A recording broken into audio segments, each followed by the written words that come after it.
ছেলেবেলার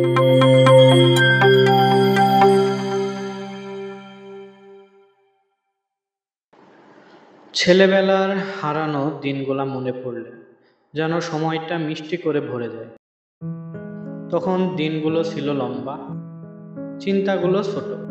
খেলাধুলা, কাগজের নৌকা, গলিপথের ডাকাডাকি, সবকিছু যেন ছিল এক রঙিন স্বপ্নের অংশ। ক্লাস ফাঁকি দিয়ে বন্ধুদের সঙ্গে নদীর পাড়ে বসা বা বিকেলের আকাশে ঘুড়ির লড়াই, এসব মুহূর্তের কোনো তাড়া ছিল না, ছিল না কোনো ভয়। এখন সে দিনগুলা শুধু ছবির মতো মনে আছে, কিন্তু স্পর্শ করার মতো কাছে নেই।